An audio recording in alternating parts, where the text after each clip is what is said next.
उसको पकड़ के नहीं ले आना, वही काम में ले लो इसके लिए और छोड़ दो। रिश्तेदार जाते हैं रिश्तेदारी में तो सब चीजें वहां की बरत लेते हैं इसके लिए और छोड़ के चल देते हैं, अपने चले आते। ऐसा यहां भी रखो कि ये सब चीजों को बतलो छोड़ दो, क्योंकि ये तो आपका कुछ है नहीं, यही आपका नहीं है। जितने सब इकट्ठा किया है, अरे बच्चों ये मकान किराए का तुम्हारा नहीं है, जिसने इकट्ठा किया वही चला जाएगा, तो बाकी ये सब सामान ये पड़ा जड़ रहे। इसलिए सब बोध करो बिल्कुल एकदम बुद्धि से, विवेक करो कि हाँ सत्य है कि नहीं।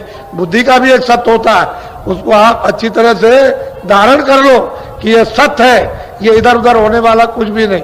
आप उसी में से धीरे से निकल आओ, जल्दबाजी करने की जरूरत नहीं, सरे सरे धीरे से निकल आओ, निकल के तकलीफ नहीं होगी, उंगली टेढ़ी मेढ़ी नहीं होगी, कोई खरोच नहीं पड़ेगी, धीरे से निकल आओगे और निकल के एक तरफ हो जाओ। ऐसे ही लोगों ने, यानी मतलब यह है कि रहकर और अपना जीवन बिल्कुल अपने काम में ले लिया और पार हो गए। इसी मृतलोक में इसी गृहस्थाश्रम में रह करके पार चले गए। तो अभी मैं आपको थोड़ा भजन पर बैठाऊंगा, कम से कम आधा घंटा भजन। आप सबके सब एक कपड़ा रखा करो, रुमाल रखा करो या कोई गमछा रखा करो। देवियां हैं जरा सा धोती थोड़ा सा आगे सिर पर कर लेगी, ताकि मतलब है एक पर्दा रहे मालिक की याद करने का, भजन करने का, ताकि उसकी इज्जत के साथ यानी याद की जाए। इसलिए यह होता है, ऐसा नहीं कि मतलब है बड़े बूढ़े आते हैं तो बहुएं घर में पर्दा डाल लेती, ऐसे कि हम आपकी इज्जत करते हैं, हम आपको आदर की दृष्टि से देखते हैं, यानी आपको नमन करते हैं। इसी तरह से मालिक को याद करने के लिए थोड़ा सा इज्जत के लिए पर्दा चाहिए, उसका थोड़ा सा पर्दा डाल लो।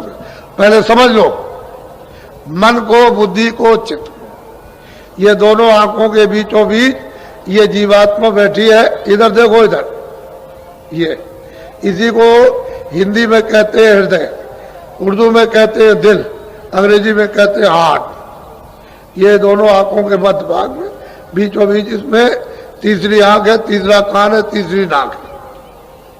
दो आंख, दो कान, दो नाक शरीर में, एक आंख, एक कान, एक नाक उस जीवात्मा में। और वो कुदरती है, जहां से आई थी वहीं से लेकर के आई है।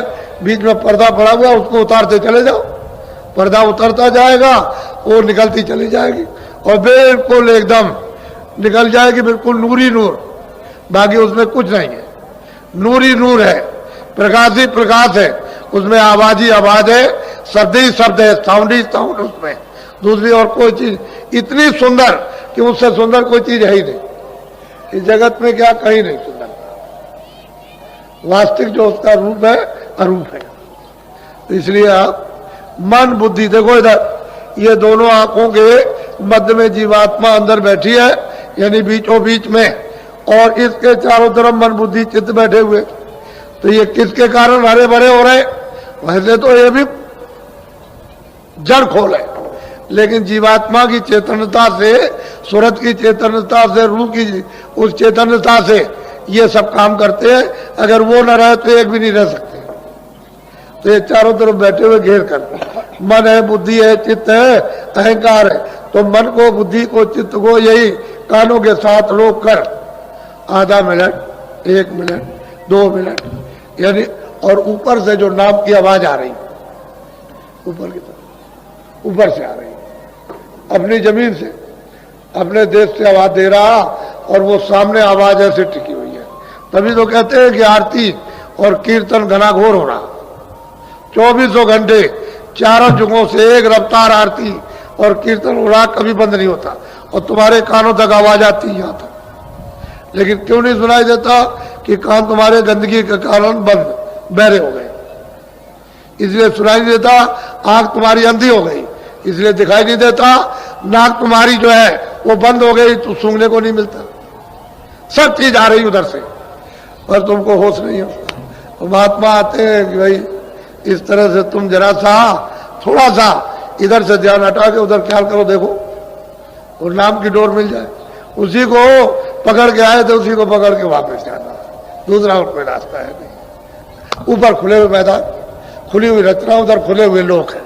उधर अंधेरा नहीं है, उधर ना सूरज निकलता, ना डूबता, ना दिन होता, ना रात होती। उधर ये कोई झगड़ा नहीं, ना कोई पाप होता, ना पुण्य होता, ना कोई दफ्तर है, ना कोई खाना, ना कोई पीना, ना कोई मार, ना कोई काट, ना धोखा, ना बेईमानी, ना कोई मल है, ना कोई मूत्र है, कुछ नहीं है, ना कोई आना ना आना। अरे उधर तो खुली सृष्टि देव, सुंदर खूबसूरत ऐसी है कि दिनों रात अगर उसका वर्णन करते रहो तो क्या, कुछ नहीं। इसलिए मैं आपको बैठाऊंगा भजन पर।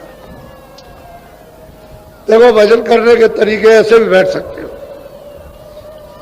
ऐसे भी बैठ सकते हो। इसमें तकिया रख लो, जमीन में बैठ जाओ, चारपाई चौकी हो, उस पर हाथ रख लो, हर तरह से कर सकते हो। उसमें कोई दिक्कत वाली बात नहीं है कि शारीरिक तो कोई कष्ट है ही नहीं, बस मन बुद्धि चित्त की बस घेरागारी करनी कि बाहर थोड़ी देर के लिए नहीं जाने देना, कोई काम में, काज में, लड़ाई में, झगड़े में, मार में, पीठ में, इसमें कुछ नहीं। अच्छा, बैठ जाओ, आप भजन में बैठ जाओ, आंख और कान बंद करो, सुनो तो ऊपर की तरफ ध्यान से, बैठ जाओ भजन पर, आंख और कान